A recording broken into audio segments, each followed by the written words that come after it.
Irmãos que estão aqui, que Deus abençoe, sejam bem-vindos.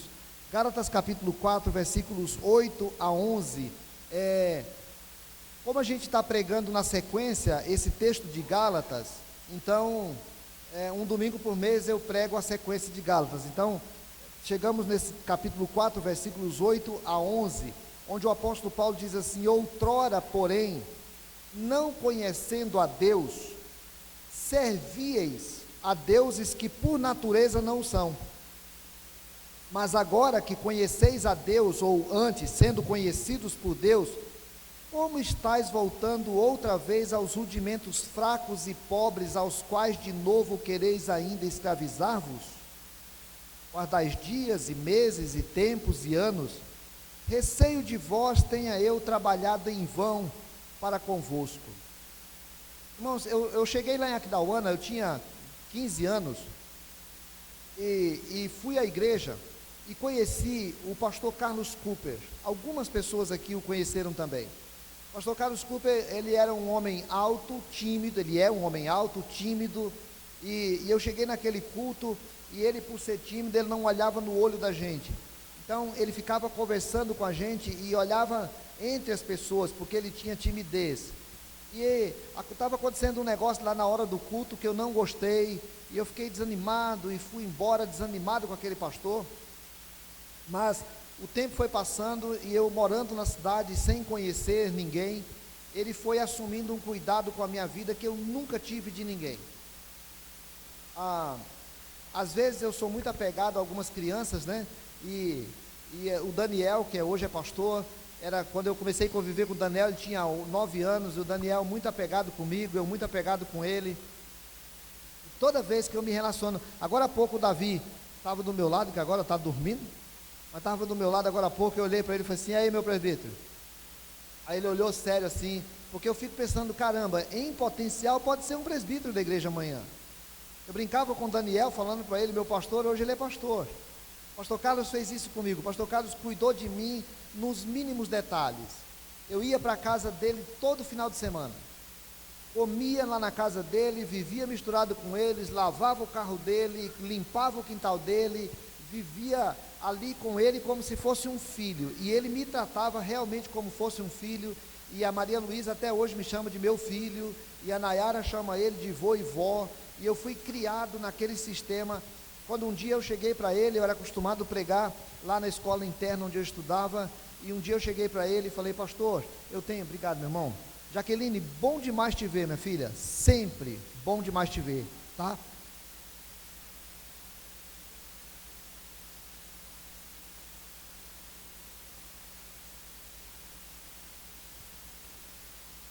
E aí, eu lembro que quando cheguei para ele um dia, garoto, e falei com ele: pastor Carlos, eu tenho sentido no meu coração que talvez o Senhor esteja me chamando para o ministério pastoral. E ele falou para mim assim: nós vamos cuidar disso. E a partir daquele dia o pastor Carlos me colocou debaixo do braço mesmo assim. E eu lembro que ele chegou um dia com um livro dessa grossura assim para mim: A Teologia Sistemática do Berkhoff, que é o principal livro de teologia que a gente usaria no seminário depois. Cuidou de detalhes da minha vida, na minha vida espiritual, da minha vida emocional, do meu namoro. Eu era namorado muito novinho e casei muito cedo. O pastor Carlos participou de tudo, cuidando da minha vida. O apóstolo Paulo foi lá na igreja da Galácia, uma região, pregou o evangelho para aqueles irmãos, num tempo muito difícil da vida dele, perseguido, negado, muitas vezes pelos próprios irmãos, era Paulo criticado. Ele foi lá, pregou, ensinou aqueles irmãos, falou do evangelho, formou uma igreja. As pessoas estavam ali agora conhecendo o evangelho da graça de Jesus. Eles eram pessoas que entenderam que Jesus morreu na cruz e que a salvação não se dá por qualquer ato da nossa religião. Não existe nenhum rito, não existe nenhum costume do judaísmo que poderia ajudar na salvação. Só quem poderia ajudar na salvação do ser humano era Jesus. Ele conseguiu pregar o evangelho a não-judeus que não eram considerados povo de Deus e que agora eram todos considerados povo de Deus, estavam todos adorando na mesma comunidade, estava todo mundo servindo. Mas aí apareceram judaizantes que vieram lá de outros lugares e começaram a falar: ei, gente, Jesus, que legal, Jesus é legal, mas olha, tem que se circuncidar, olha, tem que fazer as festas, olha, tem que fazer isso, olha, tem que fazer aquilo. Vocês não podem imaginar que vocês vão ser salvos só porque Jesus morreu na cruz. Jesus morreu na cruz, mas vocês precisam dar ajudazinha. Vocês têm de fazer alguma coisa. E aí o apóstolo Paulo escreve essa carta, e já no início da carta ele fala: eu fico admirado como é que vocês estão se bandeando tão rapidamente para outro caminho. E aqui eu queria partilhar com vocês sobre as palavras de um pastor ou de um apóstolo preocupado. As palavras de um apóstolo preocupado.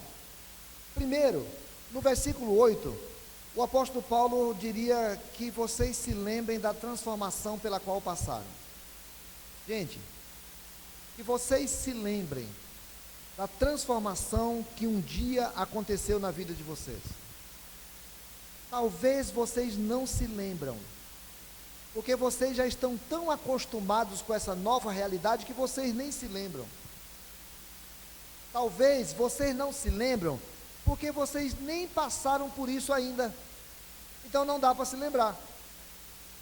Talvez vocês não se lembram, porque vocês não têm noção exata de como que era viver distante do conhecimento de Deus. Por isso, o apóstolo Paulo diz assim: então, a primeira coisa que eu diria para vocês é: prestem atenção, se lembrem de onde vocês estavam. Olha o que ele diz. Ele diz assim: outrora, quando vocês não conheciam a Deus, vocês serviam a deuses que por natureza não são. Ei, aquele povo, eram duas realidades: era o povo judeu, que adorava a Deus, mas ainda não tinha conhecimento do mistério que era Jesus Cristo. E o povo romano, do Império Romano, que adorava muitos deuses. Eles serviam a muitos deuses.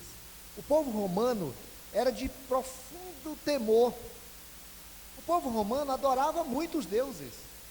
Alguém disse que em Atenas era mais fácil encontrar Deus do que homens, porque cada lugar tinha um Deus. Eles eram profundamente religiosos, eram tão religiosos que os judeus foram considerados numa época como ateus, porque eles adoravam um Deus só. Era um povo que adorava Deus, era um povo que tinha uma consciência de deuses, e faziam deuses os mais diversos, era tão consciente disso, que até o imperador deles era conhecido como Deus. E aí o apóstolo Paulo fala assim: antigamente, vocês não conheciam Deus. Antigamente, vocês não tinham no coração de vocês e na vida de vocês uma consciência exata de quem é o Deus criador do ser humano. Antigamente, vocês estavam separados de Deus. O fato de vocês terem religião não significava que vocês conheciam a Deus. O fato de vocês adorarem Deus não significava nada, sabe por quê? Porque os deuses que vocês adoravam, por natureza, não eram deuses. Vocês não sabiam que estavam adorando a coisas. Vocês não sabiam qual era o estado espiritual que vocês viviam. Então, quando vocês serviam como escravos de uma realidade espiritual que não conheciam. Então, primeiro o apóstolo Paulo chama atenção para dizer para aquele povo: gente, presta atenção qual era o estado de vocês antes. Antes vocês adoravam espiritualidades, ou vocês adoravam coisas que não conheciam. Aquelas espiritualidades ou aquelas coisas, elas não eram deuses. Então vocês estavam enganados naquele tempo. Mas aí ele diz assim: mas agora que conheceis a Deus, ou antes, sendo conhecidos por Deus, antes vocês não conheciam Deus, mas agora Deus se revelou a vocês. E aí ele diz assim, ou melhor, vocês são conhecidos por Deus, porque Deus se apresentou a vocês antes de vocês se apresentarem a Ele. Porque Deus se revelou a vocês Deus se deixou ser conhecido por vocês. Vocês agora são feitos filhos de Deus em Jesus Cristo. Vocês agora são propriedades exclusivas de Deus. Então antes vocês não eram de Deus, vocês pensavam que eram.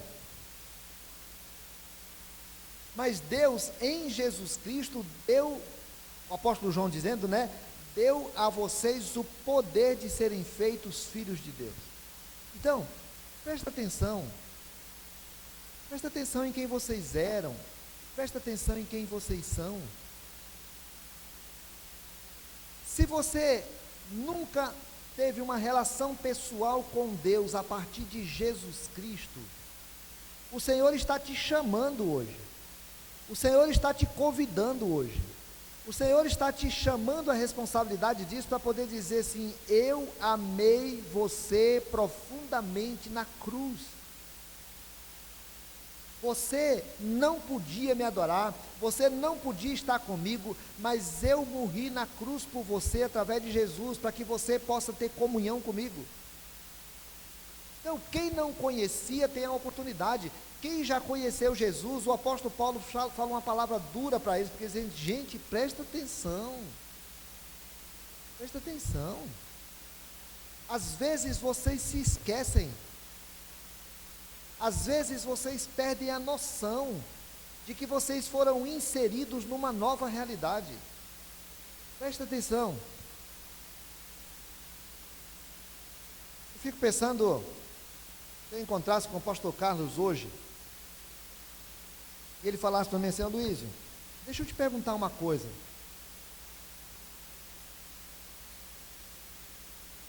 Você ainda conhece Deus? A pessoa, se eu encontro com o pastor Carlos, todos os anos eu vou visitá-lo, e ele chegasse para mim e falasse: Luísio, você conhece Jesus ainda? Eu ia olhar assustado para ele.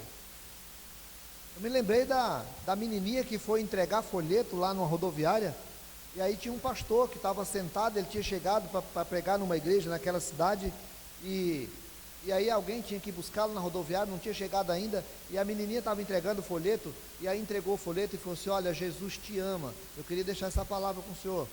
E aí o pastor falou assim: tá bom, filha, muito obrigado, mas você pode entregar para outra pessoa, porque eu já sou crente, eu sou pastor. Ela falou assim: mas o senhor tem certeza da salvação? E aí ele falou assim: você não entendeu, eu sou pastor. Ela falou: eu sei, mas o senhor tem certeza da salvação? Aí ele disse assim: mas eu vim pregar sobre salvação aqui. Ela falou: entendi, mas só quero saber, o senhor tem certeza da salvação? E à noite ele foi pregar lá na programação especial, lá estava a menininha, e a menininha olhou e falou assim: eita, era o pastor. Porque eu imagino se o pastor Carlos encontrar comigo hoje para perguntar assim: Luiz, você ainda conhece Jesus? Irmão, você conhece Jesus? Você foi alcançado pela graça, você foi conhecido de Deus, você conhece Deus? Deus é uma experiência, ou Deus é um conhecimento abstrato que eu tenho sobre algo? Você tem uma relação com Jesus, ou você é da religião de Jesus? O apóstolo Paulo diz assim: gente, eu quero lembrar vocês quem vocês são. Segundo lugar, eu quero que vocês prestem atenção na capacidade que vocês têm de fazer besteira. Ele não falaria essa expressão, né? Essa é minha. Eu quero que vocês prestem atenção no potencial que vocês têm de se esquecer disso. Ele usa uma expressão aqui no versículo 10, ainda no versículo 9, ele diz assim: e agora que conheceis a Deus, ou antes sendo conhecido por Ele, como estáis voltando outra vez aos rudimentos fracos e pobres, aos quais de novo ainda quereis escravizar-vos? Como estáis voltando outra vez aos rudimentos fracos e pobres, aos quais de novo quereis ainda escravizar-vos? Paulo está lembrando aqueles irmãos, que aqueles irmãos, eles tinham se convertido, eles tinham conhecido o Evangelho, as coisas já estavam claras na cabeça deles,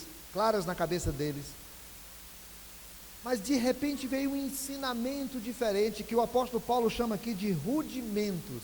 Ele já tinha chamado isso lá atrás, volta a chamar de novo aqui, falando assim: vocês às vezes ficam se apegando a rudimentos fracos, pobres. Vocês se apegam a teorias, vocês se apegam a ensinamentos, vocês se apegam a valores, vocês se apegam a umas coisas, tem hora que não dá para entender como é que vocês, passando pela experiência que passaram, ainda se apegam a esses rudimentos fracos e pobres. A palavra pobres aqui no original, ele chama a atenção assim, de que você se curva para ela como se pedisse esmola. Tem conhecimentos que o homem produziu que não tem nada a ver com a palavra de Deus, mas que de repente a gente se pega pensando a mesma coisa. A palavra de Deus diz assim, mas a filosofia diz assim. Grande coisa se a filosofia diz assim. Seja qual for a filosofia, se uma filosofia afirmar alguma coisa que é contrária à palavra de Deus, o apóstolo Paulo vai considerar aquilo rudimento fraco e pobre. Mas tem um conceito sociológico que mostra que, ainda que a sociedade produza um conceito que se torne extremamente óbvio, ainda que a sociedade promova uma prática que seja profundamente pragmática, ainda que nós sejamos capazes de entender alguma coisa que funciona muito bem na nossa casa ou na nossa vida, se for contrária à palavra de Deus, o apóstolo Paulo considera aquilo rudimento fraco e pobre. Porque vocês se apegam a algumas coisas que... Gente, como é que pode? Se vocês não conheciam Deus antes, agora vocês são conhecidos por Deus, vocês conhecem o Senhor, como é que vocês abrem mão tão rapidamente das coisas do Senhor? Por isso. Hoje eu estava com os jovens conversando um assunto lá. Eu toquei no assunto que eu sei que mais cedo ou mais tarde vai ter aqui também. Na pós-modernidade, o que vale sou eu. O que vale é a minha felicidade.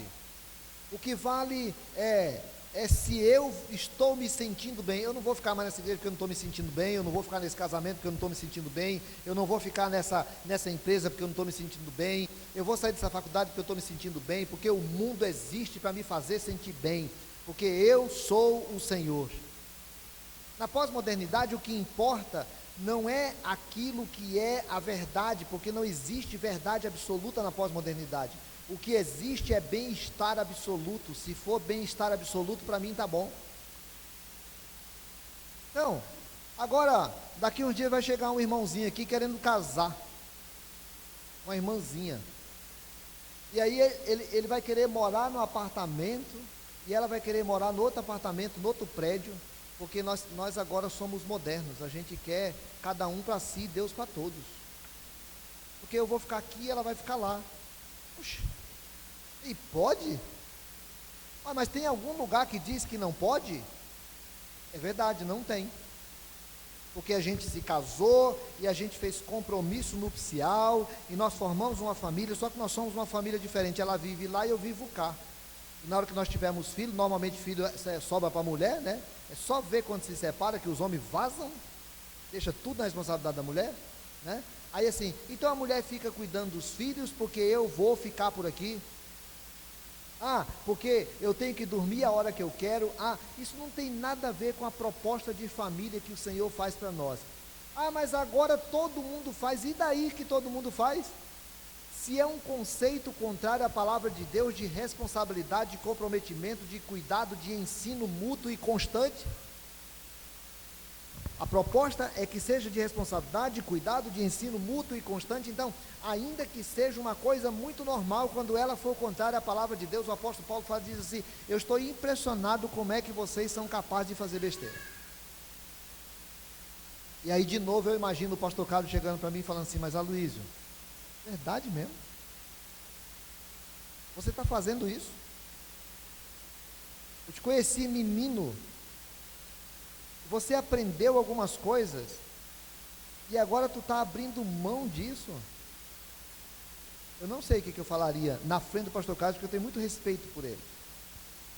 E aí o apóstolo Paulo termina dando a última palavra pesada, porque ele diz assim: vocês agora estão guardando dias, meses, tempos, anos. Agora vocês resolveram de novo guardar aquelas coisas que os judeus tinham lá. E eu receio de vós tenha eu trabalhado em vão para convosco. Última palavrinha do apóstolo. Eu tenho receio de ter trabalhado em vão para com vocês. Um dia eu saí lá de Antioquia. Um dia eu doei minha vida pregando o evangelho, fiz viagens impressionantes, tomei taca, apanhei, fui preso, fui humilhado, fui expulso, fui perseguido, porque eu vim para pregar o evangelho para vocês. Eu ensinei para vocês. Eu investi nas vidas de vocês. Eu cuidei de detalhes de ensino da palavra de Deus na vida de vocês. Vocês aprenderam o evangelho que precisariam aprender. Mas agora, alguém chegou e pregou um monte de baboseira na cabeça de vocês e vocês estão se afastando. Vocês não conheciam ao Senhor, mas agora são do Senhor. Agora vocês estão se apegando a coisas fracas e pobres, rudimentos de mundo, costumes, ritos, que não tem nada a ver com a palavra de Deus. E eu começo a ter um receio horrível de olhar para vocês e pensar: meu Deus, eu fiz o investimento errado. Eu acho que eu trabalhei em vão na vida de vocês. Porque vocês ouviram, mas não guardaram. Vocês sabem, mas não seguiram. Vocês optaram por alguma coisa que era mais conveniente num determinado tempo e vocês passaram a ouvir os ensinamentos dos judaizantes. Eu estou com medo de ter trabalhado em vão na vida de vocês. E aí, me vem o temor. Imagina eu sentado na frente do pastor Carlos, ele olhando para mim e falando assim: meu Deus, Luiz, tanto que eu fiz, tanto que eu ensinei, tanto que eu investi, tanto que eu cuidei de detalhes da tua vida e trabalhei em vão. Porque tudo que eu ensinei você abriu mão? Vai ser horrível se eu tiver que experimentar isso na presença do pastor Carlos. Mas vai ser horrível mesmo, irmão, sabe o quê? É se Jesus olhar para você e falar assim: cara, que investimento é esse que eu fiz na tua vida e você está fazendo o contrário do que eu te ensinei? As palavras do apóstolo Paulo: lembra de onde é que vocês estavam, presta atenção no que vocês são capazes de fazer. Talvez eu tenha investido errado, em vão na vida de vocês. Tudo bem, é só um apóstolo. Agora, e se Jesus olhar para mim hoje e falar assim: Aloysio, eu estou decepcionado com você. Eu gastei tempo, gastei minha vida, eu tenho insistido com você todos os dias pelo meu espírito. Eu falo na tua casa através da palavra, você tem a minha palavra na tua casa. Eu falo lá na igreja através dos ensinos da escola dominical, dos sermões, do louvor. Você vai lá na célula e ouve. Eu já usei tudo quanto é tipo de gente para falar com você. Eu já insisti para mostrar para você a verdade do evangelho puro e simples. Mas você teima, igual uma mula, em fazer o contrário que eu te ensinei. Eu receio ter investido em vão na sua vida. Irmãos, quando o apóstolo Paulo escreveu isso à igreja da Galácia, não escreveu porque queria machucá-la. Ele queria chamar a atenção da igreja para dizer: presta atenção, gente, vocês agora são filhos de Deus, vocês são amados por Deus, o Espírito Santo de Deus habita em vocês. Eu continuo dando sermões na internet, eu mando mensagens as mais diversas para vocês. Tem hora que eu uso até um ímpio para poder mandar uma mensagem para você. Eu fico insistindo com você, mas eu preciso que você tome cuidado. Eu preciso que você tome cuidado com o evangelho que foi depositado na sua vida, e que você não desvie do evangelho. Se alguém chegar pregando outro evangelho que não o nosso, diz o apóstolo Paulo, que esse seja anátema. Presta atenção no que Jesus tem feito na tua vida. Presta atenção no que Jesus tem feito na tua vida. Presta atenção no que Jesus tem feito na tua vida. E cuidado, para que você não seja envolvido por rudimentos fracos e pobres do mundo, que faz com que você se prostre servindo a esses conceitos, ao invés de servir e adorar aquele que morreu na cruz por você. Vamos orar? Fala com o Senhor. Qual é o teu sentimento? Qual é a tua proposta nesse instante? O que você pede para o Senhor agora?